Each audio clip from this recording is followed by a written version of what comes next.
Hi everyone, my name is Kaylee. I'm the Culinary Arts Instructor at Employment Horizons, and welcome to part 2 of our holiday cookie baking series. I'm so excited to get started. Don't forget to stay tuned to the end of the video where the recipe along with more information about Employment Horizons will be posted. Let's get baking. Hi everyone, welcome to the second episode of our holiday baking series. Today we're going to be learning how to roll out and bake our sugar cookies. First, going to gather all of our ingredients. We're going to need our pre-made sugar cookie dough, some cookie cutters, some flour for dusting, parchment paper, a rolling pin, a spatula, and then 2 sheet trays lined with parchment paper. Just went ahead and preheated my oven to 375 degrees Fahrenheit, and I got my dough out of the fridge about 10 minutes before I'm ready to unwrap it. You want it to soften a little bit, it will make it a lot easier to roll. I'm going to sprinkle some flour onto a clean work surface. This will just prevent my dough from sticking. Place a piece of parchment paper down on my workbench and I just dusted it with a little flour. I just find this the best method to prevent the dough from sticking to the table. You want to make sure to also put some flour on your rolling pin. That helps a lot as well. So now I'm just going to kind of press the dough down initially. The dough will be a little bit harder to roll until it gets a little softer, and this just makes it a lot easier to kind of get that initial shape going.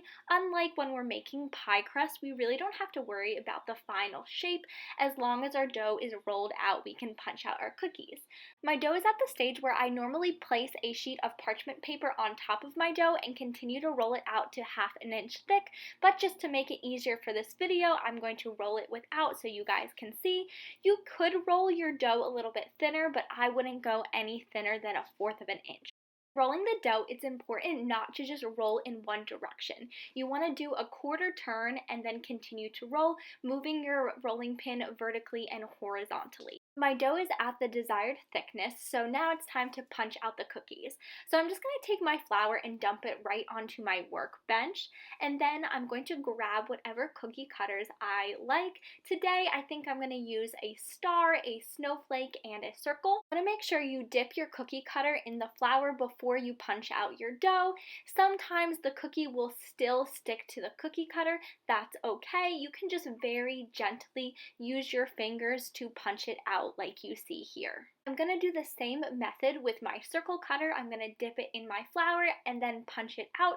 And this one, because it doesn't have any sides, I can just give it a little wiggle. And this one stayed in the cookie dough. So this is when an offset spatula comes in handy because I can scoop the cookie dough right out. I'm going to continue to punch out my cookies until all of my dough is used up. Once I've punched out as many cookies as I can, I'm going to transfer my cookie dough very carefully onto a sheet tray lined with parchment paper. It doesn't matter if your cookie dough pieces are very close together. We're just going to pop this whole sheet tray into the freezer for 15 to 20 minutes. This is super important because if you skip this step, your shapes will spread in the oven and they won't retain their shape. We're going to gather up all of these cookie dough scraps. We're not going to throw them away, but we can only reuse them once.